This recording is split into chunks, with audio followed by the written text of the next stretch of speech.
اعوذ باللہ من الشیطان الرجیم بسم اللہ الرحمن الرحیم الصلاۃ والسلام علیکہ یا رسول اللہ صلی اللہ علیہ وآلہ وسلم۔ السلام علیکم ورحمۃ اللہ وبرکاتہ۔ پچھلی ویڈیو میں آپ نے سنا تھا کہ کس طرح یہودی جو ہے وہ حضور پاک صلی اللہ علیہ وسلم کے آخری نبی ہونے کی حقیقت کو تو مانتے ہیں، جانتے ہیں، لیکن اس کا اقرار نہیں کرنا چاہتے، کیونکہ وہ اس بات سے حسد کرتے ہیں اور اس بات کو قبول نہیں کر سکتے کہ آپ صلی اللہ علیہ وسلم جو ہے وہ حضرت اسماعیل علیہ السلام کی آل میں سے ہیں۔ یثرب میں، یعنی جس کو آج ہم مدینہ شریف کہتے ہیں، وہاں پہ یہودیوں کے 3 بڑے قبیلے آباد تھے۔ ایک قبیلہ بنی ندیر کے نام سے تھا۔ ندیر کے معنی ہے تازہ پتے۔ اس قبیلے کا تعلق کھیتی باڑی سے تھا۔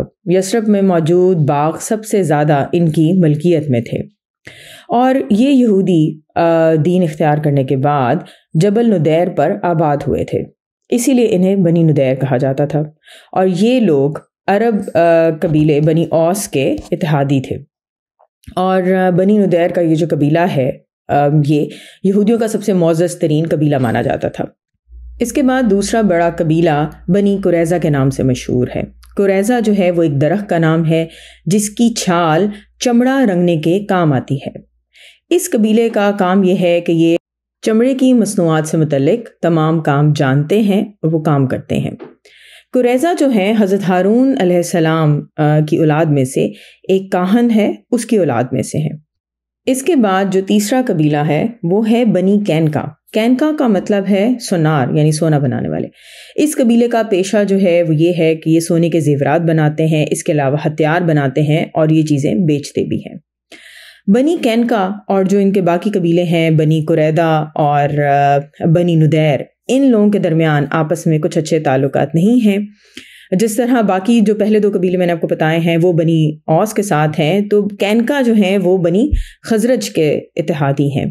یثرب میں سب سے پہلے بنی ندیر، جن کا تعلق کھیتی باڑی سے، وہ آباد ہوئے تھے، پھر بنی قریظہ آباد ہوئے تھے، اور کینکا بعد میں آ کر آباد ہوئے تھے۔ اور بنی ندیر اور بنی قریظہ جو ہیں یہ فلسطین سے یہاں آئے تھے۔ اس کے علاوہ کچھ یہودی جو موجود ہیں وہ تجارت کا کام کرتے ہیں۔ تجارت کرنے والے لوگ دوسرے ملکوں سے سامان منگواتے ہیں اور پھر کھانے پینے کی اشیاء کے ساتھ انہیں بیچتے ہیں۔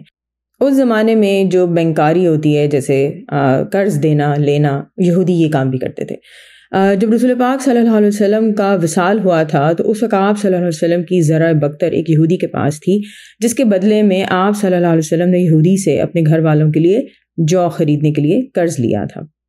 رسول پاک صلی اللہ علیہ وسلم کی جب ہجرت ہوتی ہے یثرب میں، تو وہاں یہودی سب سے زیادہ پڑھے لکھے اور منظم لوگ تھے۔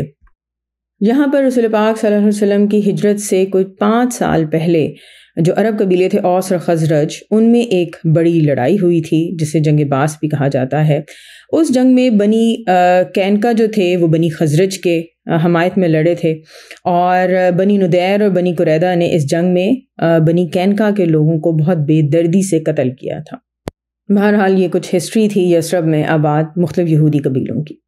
کچھ یہودی رسول پاک صلی اللہ علیہ وسلم کے پاس آتے ہیں اور وہ پوچھتے ہیں کہ حضور صلی اللہ علیہ وسلم، اللہ تعالیٰ نے فرشتوں کو نور سے بنایا ہے، آدم کو مٹی سے بنایا، ابلیس کو آگ سے، جنات کو نظر نہ آنے والے شعلے سے، آسمان کو دھوئیں سے، اور زمین کو پانی کی جھاگ سے بنایا ہے۔ آپ صلی اللہ علیہ وسلم ہمیں بتائیں کہ اللہ تعالیٰ خود کس چیز سے بنے ہیں۔ تو اس وقت حضرت جبرائیل علیہ السلام رسول پاک صلی اللہ علیہ وسلم کی خدمت میں حاضر ہوتے ہیں سورہ اخلاص لے کر، جس میں اس بات کو اس طرح سے کہا جاتا ہے، کہہ دیجئے اللہ ایک ہے، اللہ سب سے بے نیاز ہے، ساری مخلوق اس کی محتاج ہے، اللہ کی کوئی اولاد ہے نہ ہی وہ کسی کی اولاد ہے، اللہ کی برابری کوئی نہیں کر سکتا۔